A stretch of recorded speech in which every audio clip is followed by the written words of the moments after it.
So, nagbabalik tayo para sa isang kwento para sa bayan. And my name is Samurai. Hindi ba kayo nagtataka? Sa dinami-dami ng problema kinakaharap ng bansa ngayon. Nandiyan yung pagtaas ng bilihin, pagtaas ng gasolina, pagtaas ng pamasahe, kawalan ng trabaho, kriminalidad, droga, at kung ano-ano pang napakaraming kinakaharap ng bansa natin. Pero mas inuuna nila ang impeachment ni BP Sara. Alam niyo kung bakit? Kasi si BP Sara lang ang magiging hadlang sa layunin nilang manatili after 2028. Dahil ang gobyerno talaga natin ngayon, hindi talaga naglilingkod sa mamayan. At mas lalong hindi naglilingkod sa bansa. Kundi naglilingkod lang sila sa sarili nilang kapakanan. Can you imagine? Naglabas sila ng 21 billion para sa kinakaharap nating crisis. No? Sa nangyaring giyera between Iran, Israel at saka Amerika. 21 billion. Gagamitin yung pera na yon para sa sektor ng transportasyon. Pero ang ginawa nila, 2.5 billion lang ang nilaan nila para pang-ayuda sa sektor ng transportasyon. So 2.5 billion lang. Tapos yung the rest ng 21 billion na 18.65 billion nilagay nila sa DPWH para sa infra project. Hindi ba kayo nagtataka?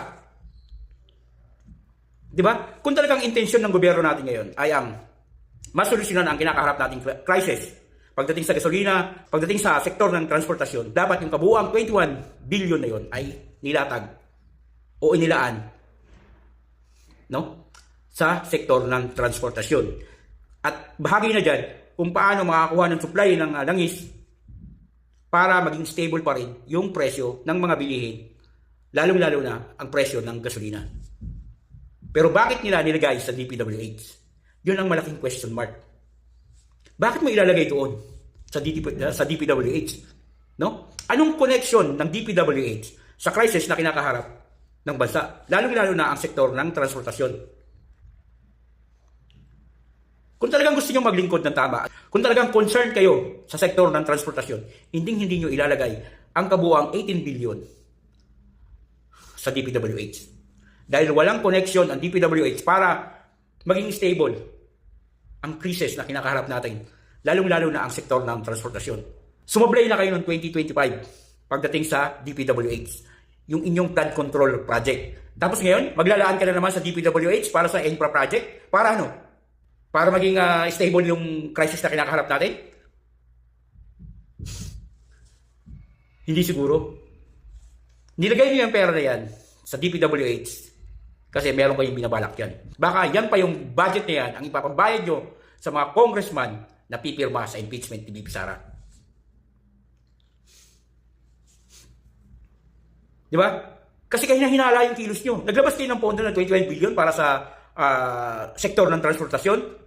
Tapos, 2.5 billion lang ang ibigay nyo para sa kanilang ayuda. Tapos yung the rest ilalagay nyo sa DPWH.